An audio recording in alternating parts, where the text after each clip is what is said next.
Bismillahirrahmanirrahim. Assalamualaikum warahmatullahi wabarakatuh. Alhamdulillahirrahmanirrahim. Wassalatu wassalamu ala asrofil anbiya wal mursalin wa ala alihi wa sahbihi wa rasulillah ajma'in.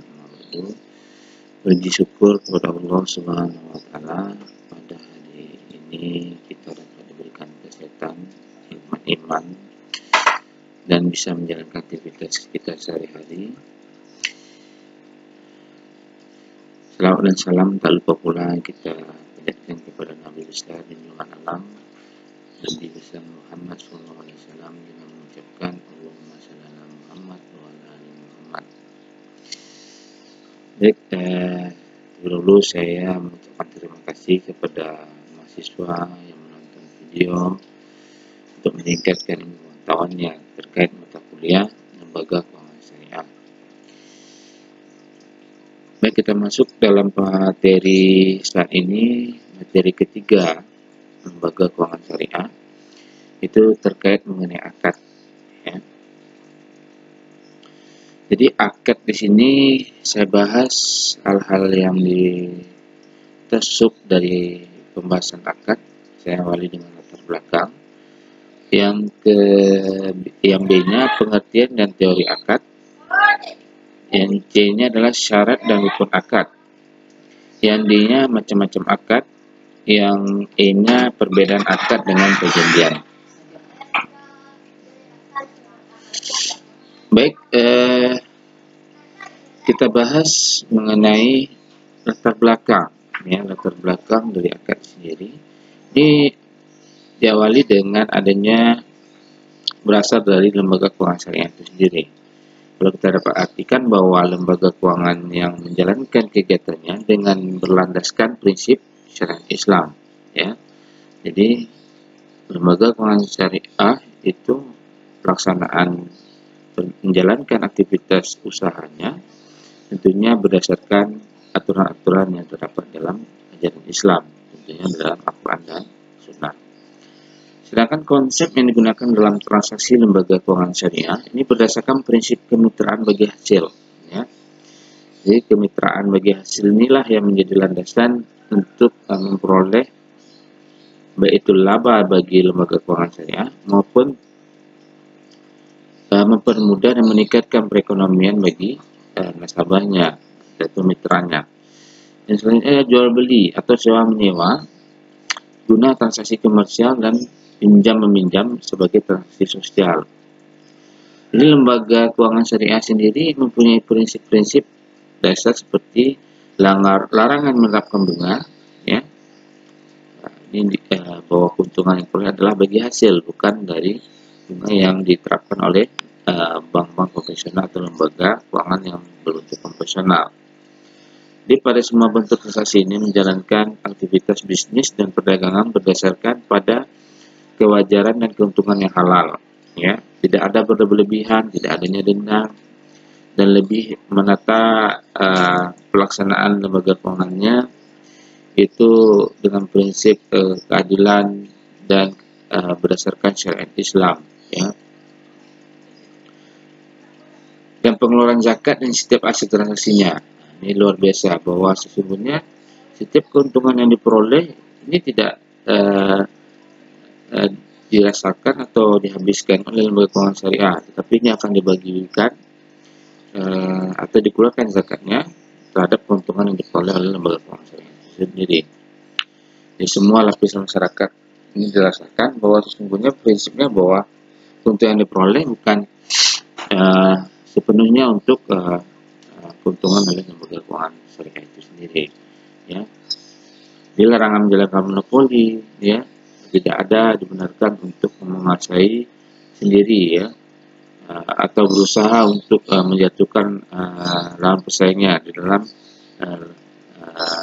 lembaga keuangan syariah maupun terhadap mitranya yang bergabung untuk melakukan pinjaman kepada lembaga keuangan syariah ini, dan membangun masyarakat melalui aktivitas bisnis dan perdagangan tidak dilarang oleh Islam.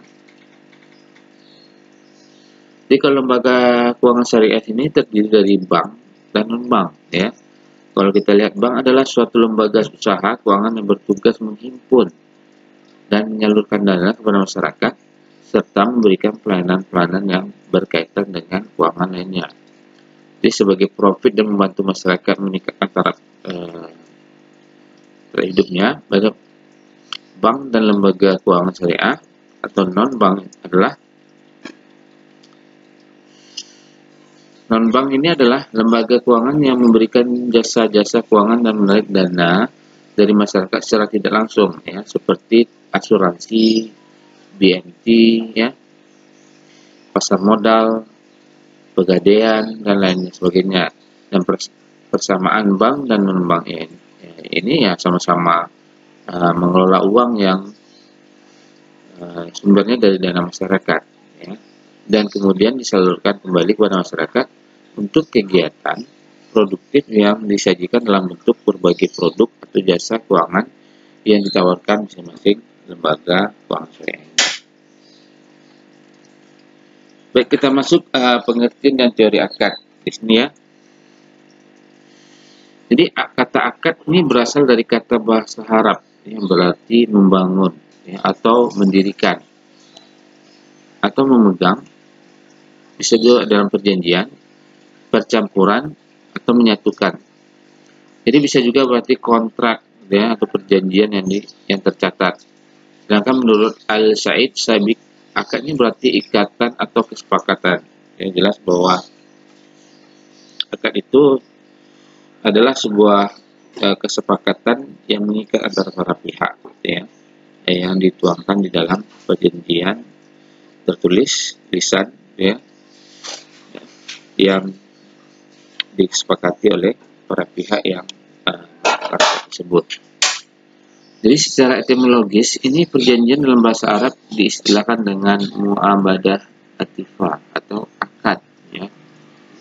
Jadi dalam bahasa Indonesia ini dikenal dengan kontrak, perjanjian, atau persetujuan yang artinya adalah suatu perbuatan di mana seseorang atau lebih mengikatkan dirinya terhadap seseorang lain atau lebih. Kalau kita lihat dalam Al-Quran sendiri, setidaknya ada dua istilah yang berkaitan dengan perjanjian, yaitu akad atau al-akhadu dan kata ahad atau al-hadu, ya. Al-Quran memakai kata pertama dalam arti perikatan atau perjanjian, ya.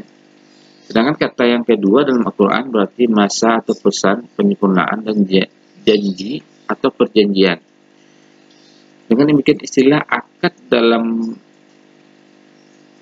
dapat disamakan dengan istilah perikatan atau verbentenis, ya. Sedangkan kata al-hadu dikatakan sama dengan istilah perjanjian yang dapat diartikan sebagai suatu pernyataan dari seseorang untuk mengerjakan atau tidak mengerjakan sesuatu dan tidak ada sangkutan pautnya dengan kemauan pihak lain.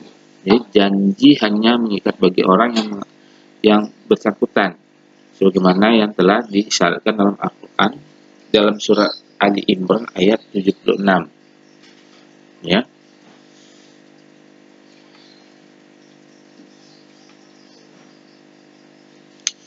Jadi akad di sini diwujudkan dalam ijab atau kabul, ya, yang menunjukkan adanya kesukarelaan secara timbal balik terhadap perikatan yang dilakukan oleh kedua belah pihak yang harus sesuai dengan kehendak syarat. Jadi inilah perbedaan dengan konvensional dalam perjanjian atau perikatan. Karena ada ijab dan kabul, inilah yang membedakan antara akad dan perjanjian atau kontrak, ya. Karena mereka akan menyebutkan dan kesepakatan yang ditimbulkan pada saat melakukan akad tersebut. Jadi artinya bahwa seluruh perikatan yang diperjanjikan oleh kedua belah pihak atau lebih baru dianggap sah apabila secara keseluruhan tidak bertentangan dengan syariat Islam. Artinya di dalam isi dari akad tersebut yang banyak yang terdapat hak dan kewajiban masing-masing para pihak, yang tentunya dalam hak dan perjanjian tersebut tidak bertentangan dengan syariat Islam, ya. Ya, misalnya jual beli di dalamnya tidak ada hal-hal yang merugikan orang lain, ya, atau barang-barang yang